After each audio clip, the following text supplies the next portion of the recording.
Welcome to you. నేను మీ రాజేష్. తెలంగాణలో Congress party ప్రభుత్వం ఏర్పడి సంవత్సరం కాలం కావస్తోంది. ఇట్లాంటి సందర్భాల్లో ప్రజాపాలనకు ఏడాది కాలం ఇవాళ అయినటువంటి పరిస్థితి. సో ఈ ఏడాది కాలం రైజింగ్ తెలంగాణలో భాగంగా ఖచ్చితంగా ఎవరు అవునన్నా కాదన్నా రేవంత్ రెడ్డి ఒక ట్రబుల్ షూటర్గా, మరోవైపు కింగ్ మేకర్గా ఇవాళ సీఎం అయ్యారని స్పష్టంగా చెప్పొచ్చు. వాస్తవానికి ఇవాళ తెలంగాణలో సామాన్యుడికి మేలు చేయాలని పార్టీ నాయకత్వం ఆదేశంతో నిర్ణయాలు అమలు చేశారు రేవంత్ రెడ్డి. అటు పార్టీ కానీ ఇటు ప్రభుత్వం సమన్వయం చేసుకుంటూ తమ నాయకత్వ సమర్థతను కూడా నిరూపించారు. హైకమాండ్ అంచనాలు, తెలంగాణ ప్రజల ఆశలు నెరవేర్చుకునే క్రమంలో రేవంత్ ఎన్నో సమస్యలు ఎదుర్కొన్నారు. కానీ ఏడాది కాలంలోనే తెలంగాణలో కొత్త రికార్డులను నెలకొల్పారు. ముఖ్యమంత్రి రేవంత్ ప్రభుత్వం కొలువు తీరి ఏడాది పూర్తవుతోంది. ఈ ఏడాదిలో సీఎంగా రేవంత్ సక్సెస్ రేటు ఎంత అనే చర్చ మొదలైంది. రాజకీయంగానే కాదు, ప్రభుత్వ అధినేతగా కూడా రేవంత్ తన మార్కును నిరూపించుకున్నారు. మంత్రివర్గ సహచరులు తన టీంతో కలిసి కొత్త విజయాలు నమోదు చేశారు. ఏడాది కాలంలో రేవంత్ సాధించినటువంటి విజయాలను తెలంగాణ సీఎంఓ అంశాల వారీగా వెల్లడిస్తోంది. దేశంలో ఏ రాష్ట్రంలో ఎప్పుడూ చేయని విధంగా ఆర్థిక కష్టాలు ఉన్నా ఒకే విడతలో 2 లక్షల వరకు రుణమాఫీ చేసి కొత్త రికార్డును నెలకొల్పారు. అదేవిధంగా దేశంలో కొత్త ప్రభుత్వం ఏర్పడిన తర్వాత అతి తక్కువ సమయంలో అధిక సంఖ్యలో ప్రభుత్వ ఉద్యోగాలు ఇచ్చినటువంటి ఘనత కూడా రేవంత్ ప్రభుత్వానికి దక్కుతోంది. సో ఇప్పుడు రేవంత్ పాలనలో సన్నాలు పండించినటువంటి రైతులకు బోనస్ అందిస్తున్నారు. 1947 నుంచి ఏ రాష్ట్రంలో లేని విధంగా తెలంగాణలో రికార్డు స్థాయిలో వరి ఉత్పత్తి జరిగింది. రాష్ట్రంలో ఆక్రమణలకు గురవుతూ వస్తున్నటువంటి సరస్సుల పునరుద్ధరణ మొదలైంది. 40 ఏళ్ల తర్వాత ఆక్రమణలు నిలిచిపోయాయి. ఎంతో ఘనచరిత్ర ఉన్న నాటి పాలకుల నిర్లక్ష్యంతో కలుషితమై నిరుపయోగంగా మారినటువంటి మూసీ నదిని 50 సంవత్సరాల తర్వాత రేవంత్ పాలనలో కొత్త శోభ సంతరించుకుంటోంది. ఇక క్లైమేట్ క్రైసిస్ సవాళ్ళను కూడా ఎదుర్కోవడానికి రాబోయే 50 ఏళ్ళలో అవసరాలకు అనుగుణంగా అద్భుతమైనటువంటి నగరంగా హైదరాబాద్ స్థిరమైనటువంటి అభివృద్ధి సాధించేలా రేవంత్ పక్కా ప్రణాళికబద్ధంగా అడుగులు వేస్తున్నారు. దేశంలోనే తొలిసారిగా స్కిల్ యూనివర్సిటీని రేవంత్ ఏర్పాటు చేస్తున్నారు.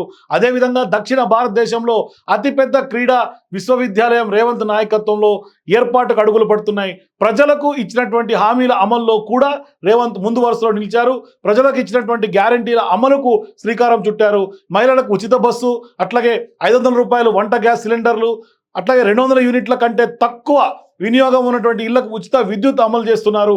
ఇక రైతులకు 24 గంటల ఉచిత విద్యుత్ సరఫరా అవుతోంది. హైదరాబాద్లో కాలుష్యం తగ్గించేందుకు నగరంలోని అన్ని పెట్రోల్ డీజిల్ బస్సులను పూర్తిగా తొలగించి వాటి స్థానంలో 3000+ ఎలక్ట్రిక్ బస్సులను ప్రవేశపెడుతున్నారు. అదేవిధంగా నగరంలో ఉన్నటువంటి బాపుఘాట్లో ప్రపంచంలోనే అతి పెద్దైనటువంటి గాంధీ విగ్రహం ఏర్పాటు చేస్తున్నారు.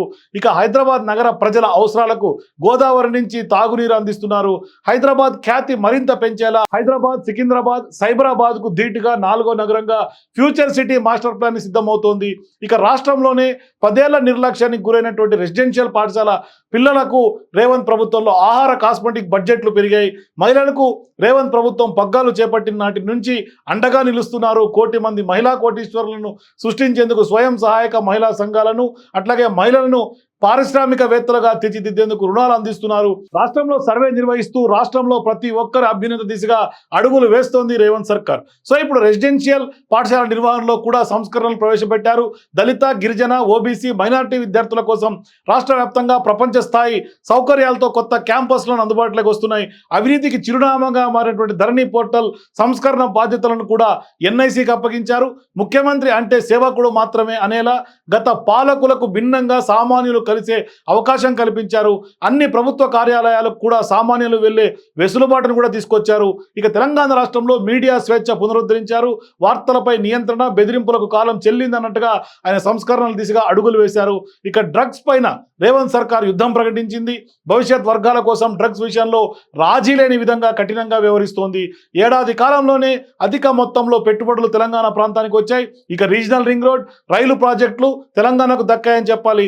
రేవంత్ మెట్రో రైలు విస్తరణ తదుపరి దశ పనులకు కూడా గ్రీన్ సిగ్నల్ ఇచ్చారు. ఇక రాష్ట్రంలో టైర్ 2 పట్టణాలలో పారిశ్రామిక పార్కులు ఏర్పాటవుతున్నాయి. వరంగల్లో కూడా 2వ రాజధానిగా తీర్చిదిద్దే క్రమంలో భారీగా అభివృద్ధి కార్యక్రమాలు కొనసాగిస్తున్నారు.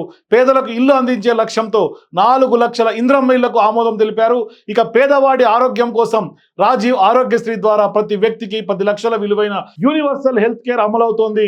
సామాన్యుల నుంచి వస్తున్నటువంటి ప్రజావాణి వినతుల్లో 5 లక్షల ప్రజా సమస్యల పరిష్కారం అయినట్టుగా స్పష్టంగా డేటా చూస్తే తెలుస్తోంది. ఇక ప్రతి నెల మొదటి తేదీన ప్రభుత్వ ఉద్యోగాల వేతనాలు పెన్షన్ల చెల్లింపు కొనసాగుతోంది. తెలంగాణ తల్లి విగ్రహ ఆవిష్కరణకు కూడా ఇవాళ రంగం సిద్ధమవుతోంది. త్వరలోనే విగ్రహావిష్కరణ ప్రతిష్టాత్మకంగా నిర్వహించబోతున్నారు. ఈ విగ్రహం రాష్ట్ర గౌరవం, సంస్కృతి మరియు సాంప్రదాయాలను ప్రతిబింబించేలా రూపుదిద్దుకుంటోంది. అదేవిధంగా తెలంగాణకు ప్రత్యేక గీతం కూడా సిద్ధమవుతోంది. తెలంగాణ రాష్ట్ర స్ఫూర్తిని, గొప్పతనాన్ని, ప్రజల ఐక్యతను పునరుద్ఘాటించేలా కొత్త తెలంగాణ గీతం రూపొందిస్తున్నారు. ఈ గీతం ద్వారా రాష్ట్ర స్వాభిమానాన్ని ప్రోత్సహించడమే లక్ష్యంగా కనిపిస్తోంది. తెలంగాణ ప్రతిష్ట పెంచేలా రాష్ట్ర గౌరవానికి ప్రతీకగా టీజీ రూపాన్ని చిహ్నంగా ఎంపిక చేశారు. ఇక నిత్యం 18 గంటలు పనిచేసే ముఖ్యమంత్రిగా రేవంత్ రెడ్డి గుర్తింపు పొందారు. ప్రజా సమస్యలను శ్రద్ధగా వింటూ పాలనలో మెరుగుదల లక్ష్యంగా ప్రజాభిప్రాయం సేకరణ చేస్తూ ప్రజా పాలన అందిస్తుండడంతో తెలంగాణలో ప్రతి ఒక్కరికి భవిష్యత్తు పైన నమ్మకం కలిగించడంలో సీఎం గారు రేవంత్ తొలి ఏడాది సక్సెస్గా నిలిచారని చెప్పాలి. సో మీరు కూడా సీఎం గారు రేవంత్ రెడ్డి, కాంగ్రెస్ ప్రభుత్వం ఏడాది పాలన ఏ విధంగా ఉంది, సక్సెస్ రేట్ ఎంత, మీ అభిప్రాయాన్ని కింద కామెంట్ సెక్షన్లో తెలియజేయండి. For more videos please watch #.